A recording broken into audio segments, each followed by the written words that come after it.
All right, what is up, guys? It is Bad News Bears, and we have developer letter number 3. I know I'm a bit late on the news, like literally coming in right at the end of the day after it was already posted, but I do want to get you guys news as soon as I possibly can. Life comes at you fast. I had to do some stream stuff.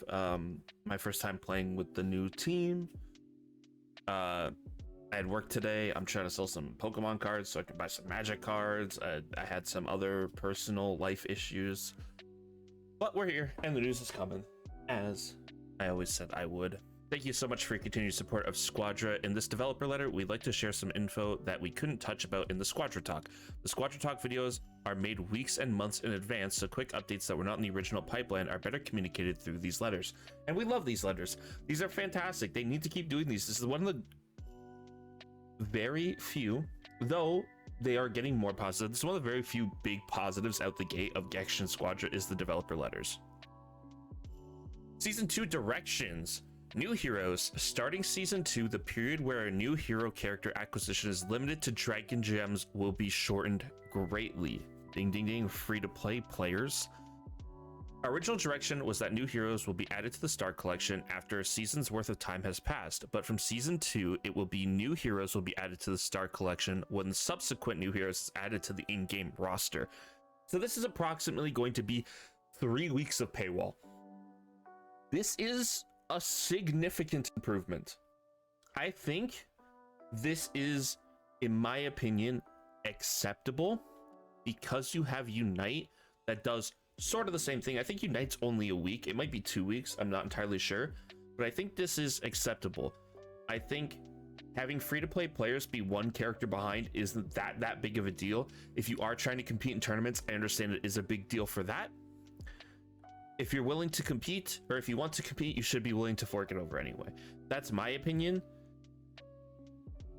Is it still sort of scummy as someone who is a PC mobile player where this is not the standard, where the standard is entirely free to play? Yes, but I think for me on a personal level, it is acceptable. Massive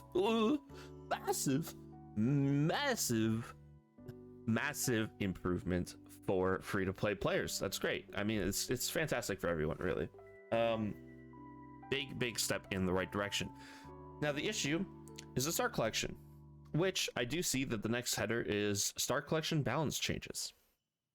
Receiving player feedback, we made positive changes to the overall acquisition rate of Zenny and hero memories. Yes, they have. It is improved by actually a pretty significant amount.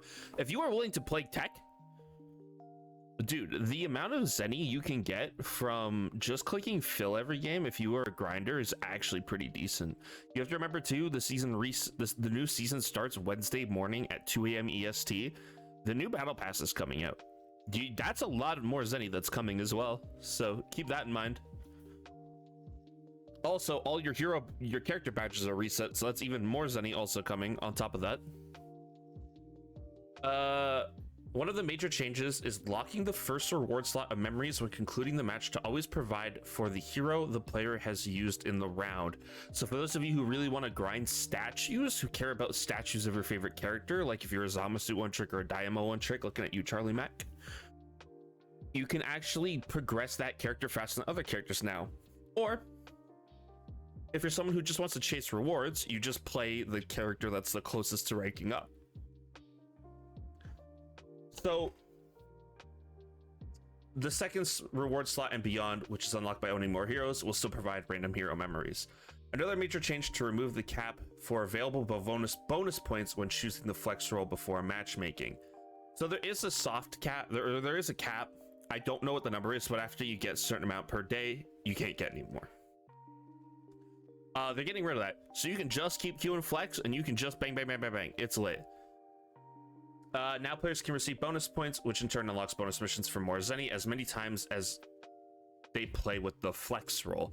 Bonus points rewards for specific bonus point rewards for specific roles will still be random. That's a lie. It's not random. It's based on what they need more of. So when a new character comes out, they don't want you playing tank. They want you playing other stuff. So maybe even DPS might have the plus 30. Starting heroes. Newly started players will have access to Super Saiyan Vegeta and Piccolo after finishing the tutorial without choosing them on Star Collection. If you are an existing player, this does not mean we are going to get the 5,000. This is new players only. We are not going to get the 5,000. At least you shouldn't expect to get the 5,000. I would also like to comment the start collection thing, massive change. It will help people grind. And it is definitely massively improving the free-to-play experience. Even the pay-to-play experience, it's improving mine. Like, I get the statues I want and memory faster and Zenny faster. Yeah, I pay for the characters. It is improving my experience. I get those poses. I get the capsules faster. It's pretty good. By the way, this applies for Goku, Gotenks, and Topo will all be free to play when Super Saiyan Vegeta goes live Wednesday, 2 a.m. EST. All three of those characters will be put on the Star Collection. It was only supposed to be Goku. Now it's going to be all three of them. And then when Gohan comes out, Vegeta will be added. PvP related notes. Rank point changes. Rank point acquisition on wins as well as decrease in loss has been tuned for a more accurate and comfortable matchmaking experience. So hopefully what that means is diminishing returns. I don't know that it is, but hopefully that's what that means. So myself or Abe or Feppy or Charlie Mack or Crimson or whoever, top 100, don't get plus 25 minus 25. Maybe now we'll get plus 10 minus 30. So it punishes you more for losing, as it should. That's how you keep a healthy leaderboard. I don't think this will fix the problem. I think you'll still see Abe thousands, tens of thousands of points ahead of everybody else. I don't think it will fully solve the problem of time is greater than skill. That is not to take away from Abe. Abe is an amazing player. But there are players that are above me in ranking that I am confident I am better than. I am not saying this is Abe anymore. I'm not going to say I'm better than Abe, but I'm going to say I'm worse than Abe. You can formulate your own opinions. But there are people that are higher than me that I am better than, but it is simply time is greater than skill. Also, force stacking is still an issue. Regarding AFK and disconnects, although in-game functions were prepared to penalize and demotivate players from acting in negative manners, changes have been made to further enforce the rules. As making these changes and tweaks publicly may make them easier to avoid the penalties, we will be omitting them on the letter. We would like to reiterate that we do not tolerate intentional actions that are in detriment to others, and will continue to pursue a cleaner and healthier play environment. Hey, so hopefully that means those people, I won't say names, but there are a few that I know that dodge good stacks because they're scared to lose their internet points. They will hopefully be getting punished now. That'll be great. Listen, man, I solo queue like half of my games. I don't dodge the 4 stacks.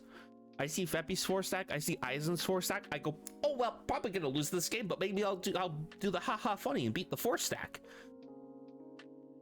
Balance changes. As seen in season 1, we'll be making periodic changes to heroes and other sandbox related numerics.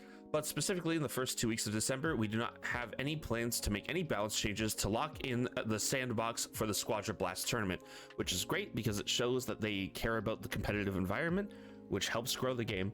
Whether you want to agree with it or not, it is objectively helps grow the game. It does show that they care about the future of the game and intend to keep promoting and pushing the game. It is great. They didn't mention if it was going to be a massive update at the start of season 2. As far as we know, it's still going to be. In closing, season 2 is coming soon, and we're hoping everyone is excited as we are. There are still more updates, events, and changes that we've yet to disclose, so we hope you all stay tuned. As always, thank you for your passion and continued support for Squadra. If you have any thoughts or feedback, please don't hesitate to share them with us. Your voice helps us make the game even better. And in case you needed any more evidence that this is true, that the devs do listen, despite how unfathomably greedy they were at the beginning, dude, look at all this. All of this right here, boom, boom. Maybe not this, but maybe this. Boom, boom, boom, but like from a few months ago, or from a month ago, or 2 months ago, I guess, yeah. All of this is literally player feedback. It is hearing a voice and taking an action. And I cannot glaze Squadra enough for their timely reactions to player response and feedback. It's insane. Anyway, that's all for the video. Insanely positive producer's letter, great for free-to-play players, great for all players. There should be 2 videos on screen right now. give those a watch. That's all for me. Bears out. Peace.